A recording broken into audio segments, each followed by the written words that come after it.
ଯେତେବେଳେ ମୂର୍ଚ୍ଛାଗତ ହେଇଗଲେ ମନ୍ତ୍ରୀ ପାଣି ଛିଞ୍ଚି ଚେତା କରି ପଚାରିଲେ ହେ ରାଜା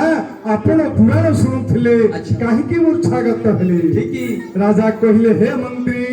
ଠିକ ଏ ଜୀବନ ରାଜା ହେଲେ ହବ କଣ ପ୍ରଜା ମାନଙ୍କୁ ପାଳିଲେ ହବ କଣ ଆଜି ଯୋଉ ଅପଦ୍ରିକ ଲକ୍ଷଣ ଶୁଣିଲି ଏଥି ଯୋଗୁ ପଶିଯିବି ରେ ମୁଁ ତ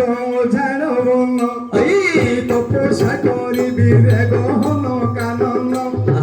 ଦିବା ବାଘ ଭାଲୁ ଖାଇଦେଉ ମତେ ଏ ଅପଦ୍ରିକ ଦୋଷ ଘୁଞ୍ଚି ଯିବ ସତେ। ଶୁଣି କରି ମନ୍ତ୍ରୀ ଧରି ଦେଲା କର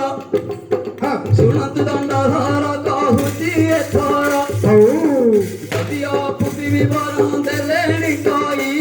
ସେ ପଣ୍ଡିତ ଗୋସାଇ ଅଟଇ ଆଉ ଥରେ ବି ପ୍ରଭୁ ପଚାରିବା ଜଣ ତା ମୁଖରୁ କିଛି ଶୁଣିବା ଆଉ ନିଦାନ ଏତିକି କହିଲେ ମନ୍ତ୍ରୀ ରାଜା ନାଗର ବିଚାର କରିଲେ ରାଜା ଦଣ୍ଡଧର ଶୁଣି କହି ମନ୍ତ୍ରୀ ଚଞ୍ଚଳରେ ଗଲେ ଏ ପଣ୍ଡିତ ପାଶରେ ସବୁ ପଚାରିଲେ ହେ ବ୍ରାହ୍ମଣ ଏବେ କୁହନ୍ତୁ ବୁଝାଇ କି ଉପାୟ କଲେ ପୁଅ ଝିଅ ପାଇବେ ନର ସାଇଁ। ତେଣୁକରି ମନ୍ତ୍ରୀ କହିଲେ ହେ ମହାରାଜେ ଆପଣଙ୍କୁ ଯଦି ବ୍ରାହ୍ମଣ ମାନେ ପୁରାଣ ଶୁଣିଲେ ଅପୁତ୍ରିକ ବିବରଣ ଠିକ ବ୍ରାହ୍ମଣ ମୁଖେ ପାର ନହେଲେ ଦେବତାଙ୍କ ମୁଖେ ପାର ଠିକ ଆଉ ଥରେ କିଛି ବିପ୍ରକୁ ଯାଇ ଭଲ ମନ୍ଦ ପଚାରି ଆମେ ଯେମିତି ପଚାରୁଛୁ ପଚାରିଲେ ସେ କିଛି ଆମକୁ ବାଣୀ କହିବେ ରାଜାଙ୍କର ଆଜ୍ଞାରେ ମନ୍ତ୍ରୀ ବ୍ରାହ୍ମଣ ଶାସନରେ ପ୍ରବେଶ ହେଇଗଲେ କରପତ୍ର ଯୋଡ଼ିଲେ ବ୍ରାହ୍ମଣଙ୍କ ଚରଣେ କହିଲେ ହେ ଗୋସାଇଁ ଆଜି ଆମର କୁଞ୍ଜଗଳ ରାଜ୍ୟର ଡକାଇଛନ୍ତି ଆପଣଙ୍କୁ ନିମନ୍ତ୍ରଣ କରିଛନ୍ତି ଯିବେ।